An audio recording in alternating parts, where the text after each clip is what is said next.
you are cruising soon and you don't know what documentation you need on embarkation day, especially if you are traveling with kids, then this video is for you and it will save you a whole lot of stress at port on the day of your cruise. Embarkation day is an exciting day for everyone, but it can cause stress if you don't know what the paperwork is that you need when you get to port. So today I'm walking you through all of the documents that you need as a South African, especially if you are traveling with kids and you get to the MSC Cruises. What is it that you need to have available? What documents do your kids have? We're going to talk through this step by step.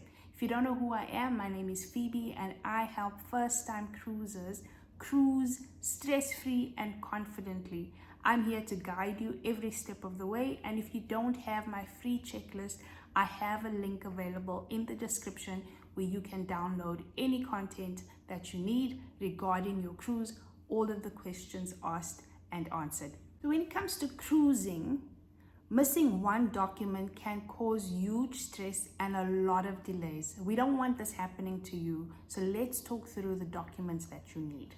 So what is embarkation day? For many South African cruisers who are cruising for this first time, embarkation day is the place where you are going to be taking your cruise from.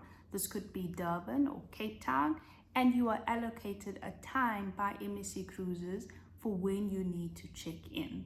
This is a process that is followed to ensure that everybody that has booked their cruise is on board legally with all of the required information that is needed to ensure that all of the cruisers are there, are safe, and are placed within the cabins that they have booked. So they have specific documents that you need to have, especially if you are traveling out of South Africa. There are documents that you would need to produce as well on embarkation day.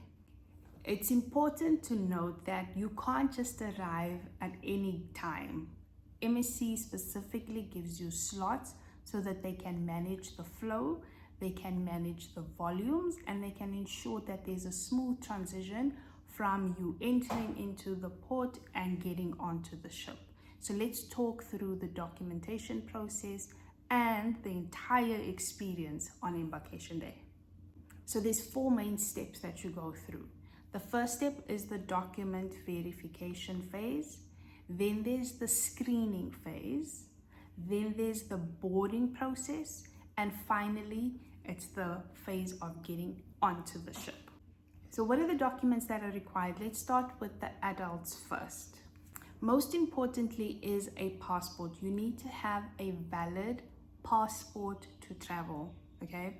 And most times they want you to have a passport that is valid for another 6 months from the date of your cruise, or at least a couple of pages left in your existing passport to ensure that they can stamp it as you leave and as you return from your cruise. You need to have completed your web check-in. This is online or digitally on the app. You would have to have completed your online check-in. Okay, this is important because then you would have received an e-ticket from MSC Cruises or your boarding pass, and that is important to show as well on embarkation day. So either a digital version of your boarding pass or a printed version of your boarding pass is also required. In most cases, if you have booked with MSC Cruises, you would have taken up travel insurance. It is not necessary to produce your travel insurance documentation, but have it handy as proof, okay? And then lastly, what you may need, and this is only specific to the itinerary where you are traveling to, you may need a visa. Most South African cruises, you do not need a visa, so don't have to stress about that. It is important to know exactly what is required for your cruise, so don't just assume you know. Go and read through the information, know exactly what is required from you, and have a checklist. That's why I designed a checklist for you.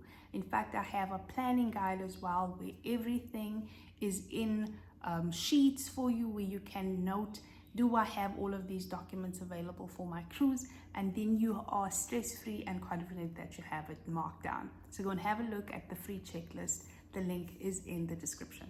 So now let's talk about traveling with kids and the documents that you need for kids. This causes a lot of confusion, especially around our South African cruises.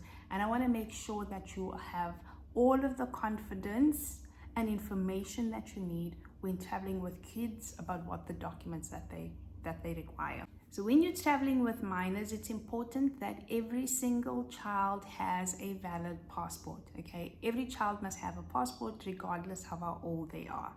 Then you are going to need an unabridged birth certificate, regardless of whether this child lives with both parents or not. An unabridged birth certificate is going to be required. If a child is traveling with one parent and the second parent is not present, you need an affidavit from the consenting parent that is not traveling to say, I'm allowing my child to travel, okay? That is 100% required. As backup, it is always good to have copies of the IDs of both parents so that you don't have any stress or any hold-ups on port day, okay? Please make sure that you have that. Some parents have requested an unabridged birth certificate from Home Affairs or the Department of Home Affairs and haven't received it in time for when they need to cruise. What you would need to do is go to Home Affairs and request a letter confirming that you have requested for the unabridged birth certificate. Home Affairs will give you a published letter, authorized letter to then produce at port.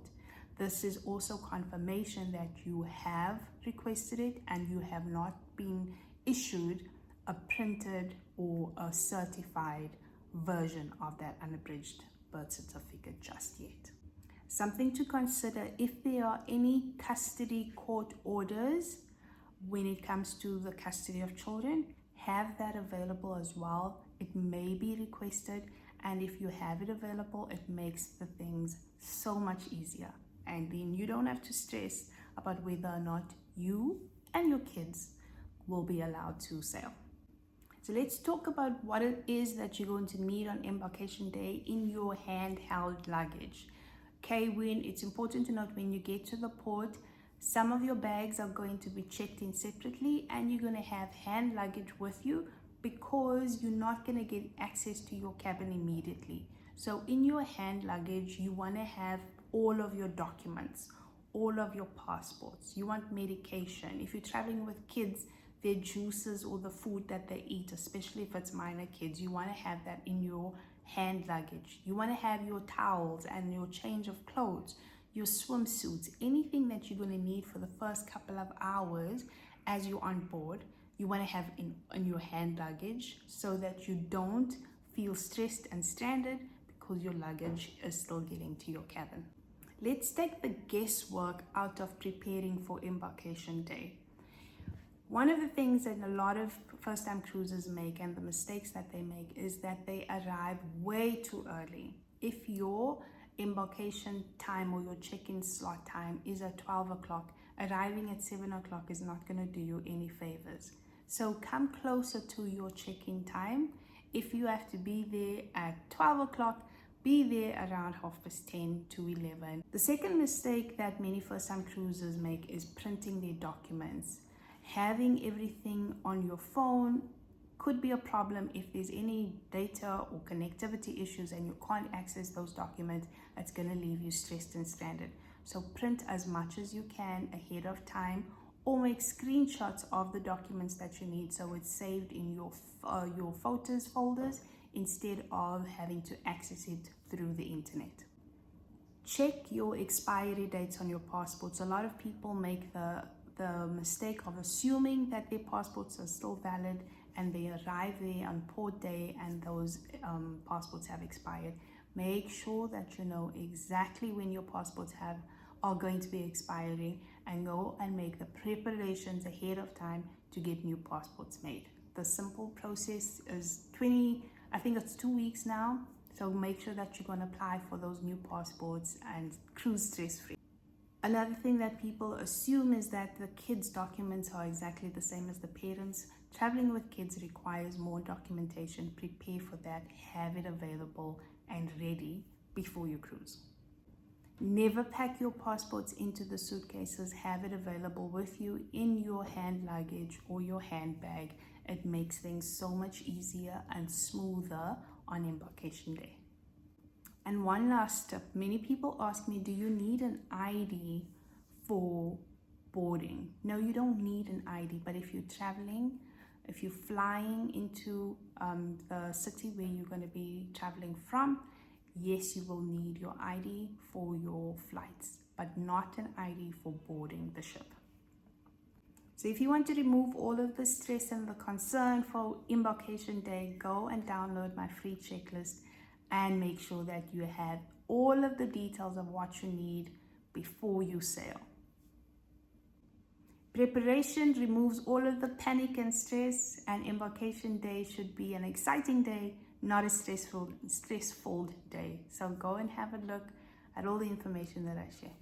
And when you are prepared, panic turns into excitement, and embarkation day is an exciting day, not an overwhelming day. Join me again for more information and tips on how to cruise successfully and stress-free.